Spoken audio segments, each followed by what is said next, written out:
और आज रक्षा मंत्री राजनाथ सिंह गुजरात के भुज एयरबेस पहुंचे हैं। यहां रक्षा मंत्री सेना के अधिकारियों और जवानों से मुलाकात कर रहे हैं। आतंकवाद के खिलाफ चले सफल ऑपरेशन सिंदूर के बाद रक्षा मंत्री राजनाथ सिंह लगातार जवानों से मुलाकात कर रहे हैं। ऑपरेशन सिंदूर के दौरान इंडियन एयरफोर्स ने केवल पराक्रम ही नहीं दिखाया है, बल्कि पूरी दुनिया के सामने प्रमाण भी दिया है।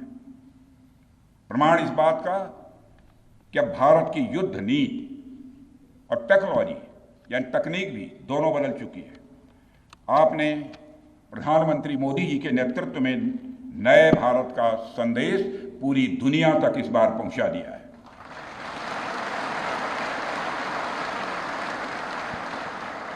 और साथियों, यह संदेश है कि अब भारत केवल विदेशों से इंपोर्ट किए गए हथियारों और प्लेटफॉर्म्स पर ही निर्भर नहीं है, बल्कि भारत में बने अस्त्र और शस्त्र भी हमारी सैन्य शक्ति का अब हिस्सा बन चुके हैं।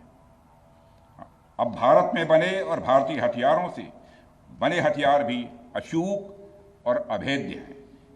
यह पूरे विश्व ने देख लिया है। ब्रह्मोस मिसाइल की ताकत को तो पाकिस्तान ने खुद स्वीकार कर लिया है। हमारे देश में एक कहावत काफी पुरानी है और वह है दिन में तारे दिखना।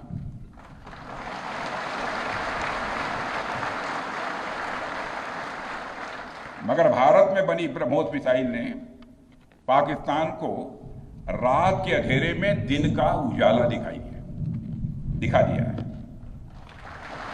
रात के अंधेरे में दिन का उजाला दिखा दिया है। भारत के जिस एयर डिफेंस सिस्टम की तारीफ हर तरफ हो रही है, उसमें डीआरडीओ द्वारा बनाए गए आकाश और अन्य राडार सिस्टम की जबरदस्त भूमिका रही है। साथियों,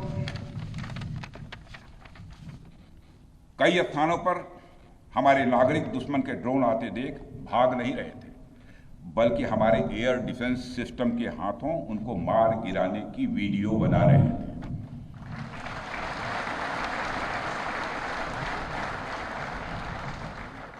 अब ड्रोन देखकर लोग भागने लगते हैं, लेकिन हमारे भारत के नागरिक वीडियो बना रहे थे। साथियों, आपने पाकिस्तान में मौजूद टेरर इंफ्रास्ट्रक्चर के खिलाफ प्रभावी कार्रवाई की है, मगर पाकिस्तान फिर से इस कोशिश में लग गया है कि ध्वस्त हुए आतंकी ढांचे को फिर से खड़ा किया जाए। वहां की सरकार पाकिस्तानी आम नागरिकों से लिया गया टैक्स जैशे मोहम्मद जैसे आतंकवादी संगठन के आका मसूद अजहर को करीब 14 करोड़ रुपए देने में खर्च करेगी, जबकि वह यूनाइटेड नेशंस डेजिग्नेटेड टेररिस्ट घोषित हो चुका है। इतना ही नहीं, लश्कर-ए-तोयबा और जैश-ए मोहम्मद के मुरुद के और बहावलपुर स्थित टेरर इंफ्रास्ट्रक्चर को फिर से खड़ा करने के लिए पाकिस्तान सरकार ने आर्थिक सहायता देने की घोषणा की है। लेकिन निश्चित रूप से इंटरनेशनल मॉनेटरी फंड से आने वाले $1 बिलियन के बड़े हिस्से को टेरर इंफ्रास्ट्रक्चर को फंड करने में इस्तेमाल होगा, ऐसा मेरा मानना है। क्या यह इंटरनेशनल मॉनेटरी फंड IMF द्वारा, जो कि एक इंटरनेशनल ऑर्गेनाइजेशन है, उसके द्वारा इनडायरेक्ट फंडिंग इसे नहीं माना जाएगा? मैं दुनिया के लोगों के सामने यह सवाल रखना चाहता हूं। इसलिए मैं मानता हूं कि आज के समय में पाकिस्तान को किसी भी तरह की आर्थिक सहायता टेरर फंडिंग से कम नहीं है।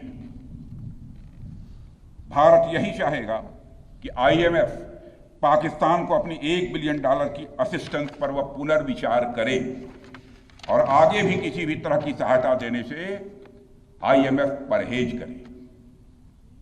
भारत नहीं चाहता जो फंडिंग हम IMF को करते हैं वह डायरेक्ट या इनडायरेक्ट किसी भी तरीके से पाकिस्तान या किसी भी देश में टेरर इंफ्रास्ट्रक्चर को बनाने में वह इस्तेमाल की जाए। हम नहीं चाहते। साथियों, अब यह स्पष्ट हो गया है कि पाकिस्तान में आतंकवाद और वहां की सरकार का चोली दामन का संबंध है। स्टेट और नॉन स्टेट एक्टर के बीच का नकाब अब पूरी तरह से उतर चुका है।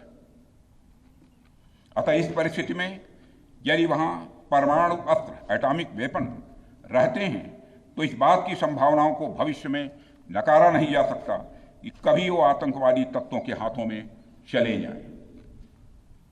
ये सिर्फ भारत के लिए नहीं बल्कि पूरी दुनिया के लिए और पाकिस्तान की आम जनता के लिए भी एक गंभीर खतरे की बात होगी। सारे विश्व और खासकर पाकिस्तान की आवाम को यह समझना होगा कि वो कितने बड़े खतरे के मुकाम पर बैठे हैं। वो एक ऐसे बारूद की ढेर पर बैठे हैं जिसके चारों तरफ माचिसें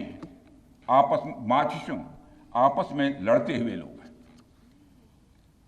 इस हालात के लिए पाकिस्तान की फौज को संदेश देना चाहूंगा, कागज का है लिबास, कागज का है लिबास, चिरागों का शहर है, चलना संभल संभल के क्योंकि तुम नशे में हो।